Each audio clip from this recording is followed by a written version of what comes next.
Hey guys, this is Eric with TryNotToBreakAnything, and today I'm going to show you how to get to your filament sensor inside of your extruder. The reason why we're doing this video today is that recently I got this error message that I'm going to show right here. Now this message was coming up for me every single time that my AMS was doing a filament change on my Bambu X1 Carbon. And every time that I went to go check the extruder in my Bambu X1 Carbon, I couldn't find any filament actually stuck inside of the extruder. As it turns out, my Bambu X1 Carbon was right. I actually did have some filament stuck inside of my filament sensor or my extruder. It's just that you couldn't see it because it wasn't an actual strand of filament. It was actually pieces of filament that got stuck inside of the extruder and the filament sensor that were small little particles.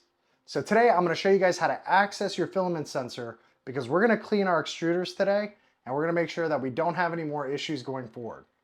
Consider today's guide a maintenance guide on how to keep your extruder clean so that way you don't have any issues going forward with your AMS and your Bambu X1 Carbon.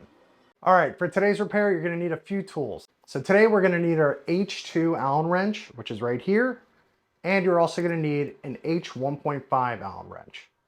Now, when you buy your X1 Carbon, it probably already came with the H2 Allen wrench.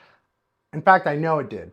However, I can't remember right now if it also came with an H1.5 Allen wrench, but nonetheless, you can get this at your local hardware store like Home Depot, Lowe's, or even Harbor Freight. And today you get bonus points if you also got a pair of needle nose tweezers like the ones that I have here. They're not necessary, but it's probably going to help if you've got any debris like broken filament inside the extruder that is tough to get out with your fingers alone. All right, now that we've got our tools, let's go over to our X1 Carbon, check out that hot end, and begin cleaning the extruder. Now that we're at our X1 Carbon, the first thing that we do before we do any kind of repairs or maintenance is we turn off our X1 Carbon because we're not trying to cause any more damage than we need to. All right, with our X1 Carbon now powered off, let's go ahead and take a look at our extruder. First, we're going to take off the front faceplate of our extruder here, and let's just move that to the side like so. Let me introduce you to a few parts here on the Bambu X1 Carbon extruder. Starting from the top, we have the PTFE tube, also known as the Bowden Tube. That's the tube that's feeding in the filament. Just below that, you'll see a clear area here that has a screw here and a screw here. This is actually our filament sensor for the extruder.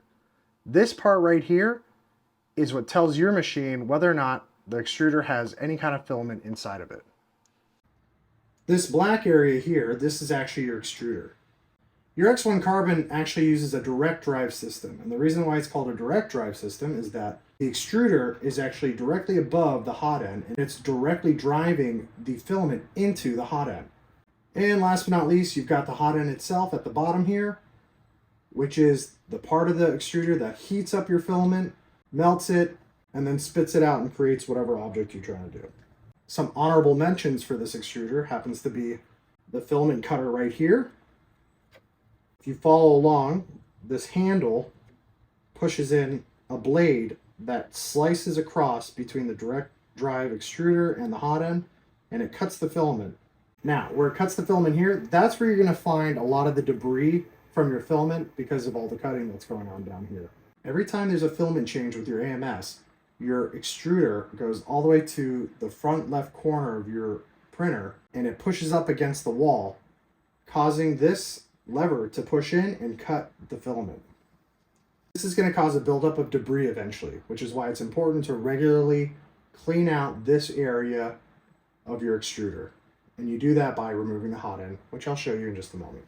What you're going to want to do next is I'm going to remove the Bowden tube, ensure that I have no filament going inside of the extruder. As part of resolving this issue and cleaning and maintaining our hot end extruder assembly, we're going to start from the top and work our way down to the bottom here with the cleaning. So you're going to get your H1.5 Allen wrench and you're going to remove the filament sensor from the top. You're going to do that by removing this screw and this screw here.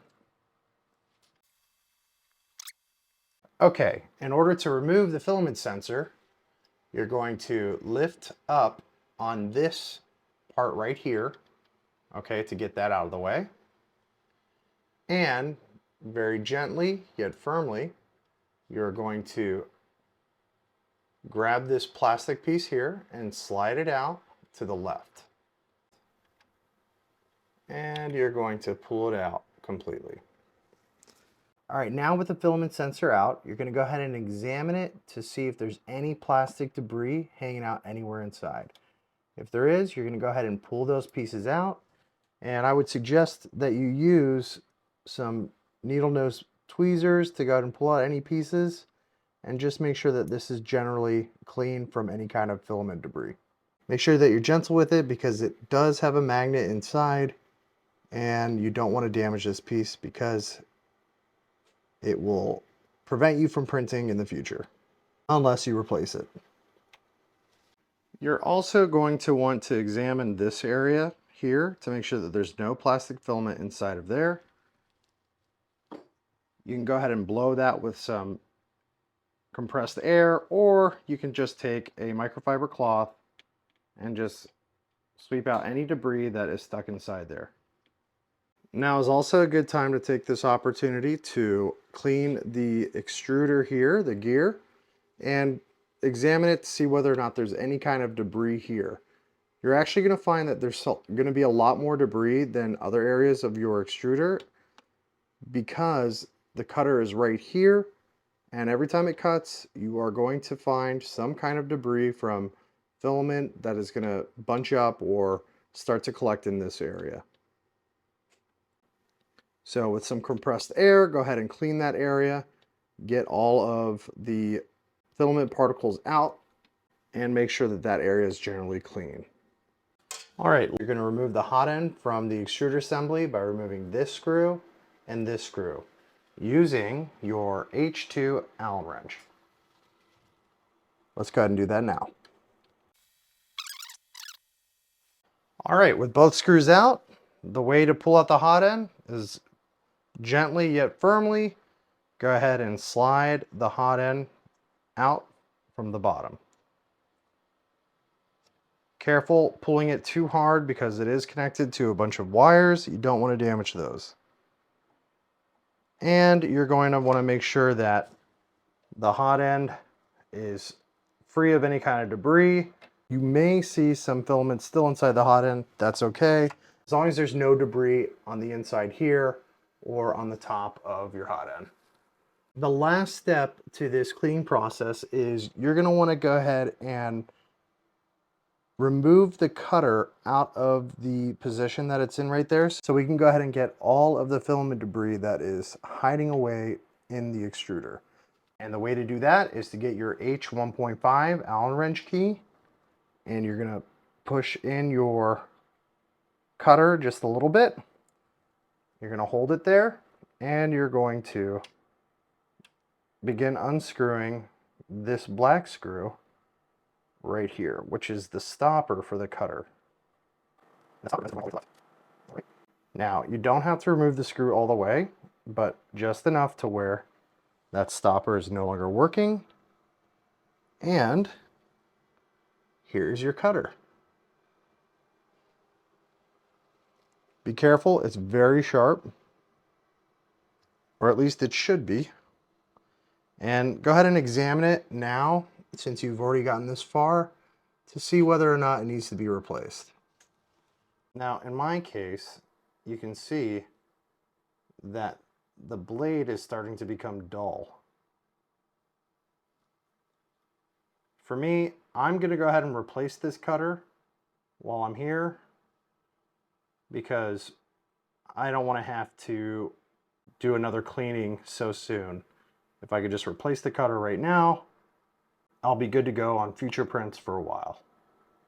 I want to show you guys the blade that was in my printer.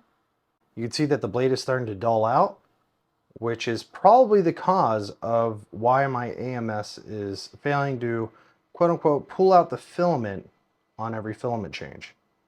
I want to show you what that looks like versus a brand new blade, which is right here. Now, Bambu says you should replace these blades every 3 to 5 PLA filament rolls that you go through. Now, I've definitely done that already. But they also say that your blade doesn't have to look like this before you have to replace it. But if you start having issues with the filament changes, it's usually a good indicator that your blade needs to be replaced. So let's go ahead and do that with our new blade. We're going to go ahead and put the blade right back here, sliding it into the slot. And then we're going to go ahead and put it back in here. And then let's tighten up that lock screw, or I should say, I guess, blocking screw. So that way our blade does not fall back out. You don't want to over tighten it. You don't want to break it or strip it. There we go. And we're good to go. Now let's go ahead and put back our hot end. And the way we're going to do that is we're going to put it underneath the extruder and slide up. Give it a little bit of a wiggle left and right to make sure it's fitting into the slot perfectly. Then you're going to get your H2 Allen wrench and put back the screws. Remember to screw in one side, not too tight, just up until you find some resistance, and then begin putting in the other screw. Now you're going to screw that up until you have some resistance. You're going to stop and move over to the other side. Make that a little tighter. You're going to make this side a little tighter. You're going to make this side a little tighter, and then this side a little tighter. And you're good. Now let's go ahead and put our filament sensor back in its spot. You're going to do that by bringing it to the left side. And just so you know, you see the PCB here?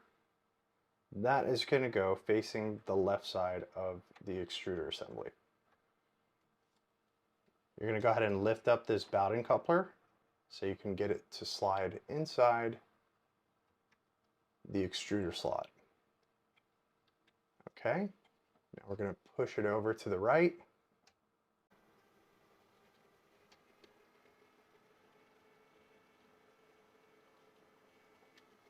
Tuck those cables back here. All right, with our filament sensor back in its place, let's go ahead and screw it back in.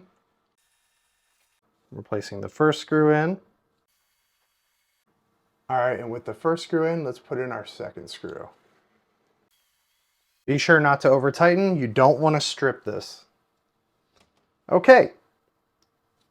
Now let's place our Bowden tube inside of its slot by pushing it down gently. And finally, you're going to want to put your extruder faceplate back on, which attaches magnetically. And you're done. All right, guys, now with your filament sensor finally cleaned out, your extruder is good to go. So let's go ahead and put the lid back on. And call this cleanup a success.